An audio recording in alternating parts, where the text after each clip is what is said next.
Ma'am Google दा SSC थाबीरनी अदुगा registration now सिदा नंबीरनी अदुगा सिदा अहम गितंग सी yes इरनी अगा आधार मोइन पीबो पोचै जी लो इरनी दो मैम ngasi की वीडियो से SSC की registration तौबगी ने वीडियो ने आई ताक्सर के मैम कोई सिदा पीबा गांजी दो मेंशन दिने बुको अदो सी कनो सी जे येंद्री ममांगदा मैम आई वीडियो जिबो लाइक तौसनबिरमो मुसुं सब्सक्राइब तौसनबिरमो कोई सिदा पीबा डेट ऑफ बर्थ उगा सिदा पीबा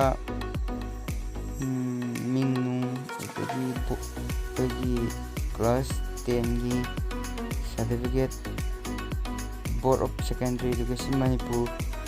सुंबा बोर्ड ममिंग बोर्ड की अदुम सुम इरनी वेरिफिकेशन तौरनी कोई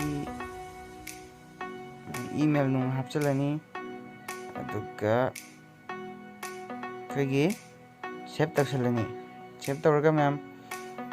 ओके तौरे अगर 14 days लेगा मैं पासपोर्ट चेंज तौनी हारे को सी ओके तौरे सी पासपोर्ट लाए दुगा रजिस्ट्रेशन नंबर लाए मैम रजिस्ट्रेशन नंबर लापदगी अकोई कंडीशन जी सी कंडीशन ले रे मु लॉगिन तौरपदा अदना सिना सेकेंड सुबदा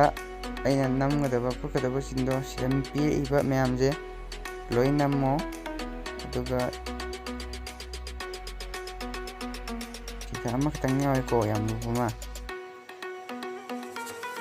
sisi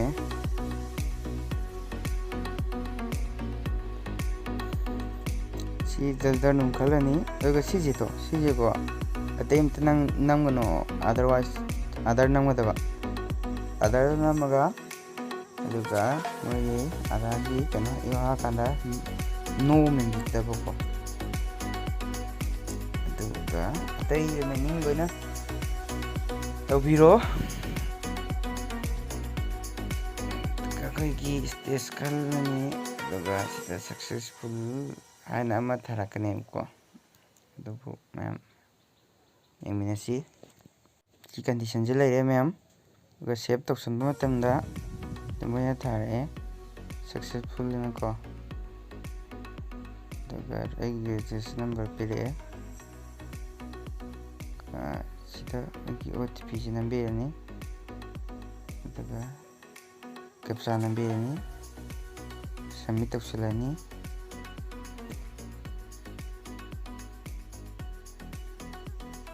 तो मैं मरक तक ना वीडियो जे लाइक अमसुं सबस्क्राइब तौसनबिरमो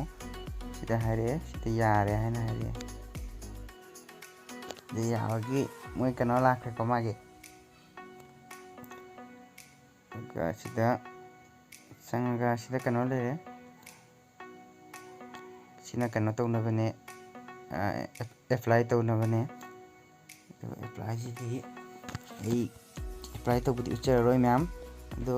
मरक थना मैम आई वीडियो सिबु लाइक अमसुं सब्सक्राइब तौसनबिरमो मैम बु हानिंगाय लेतना थागतचरी वीडियो सिंजगे मैम।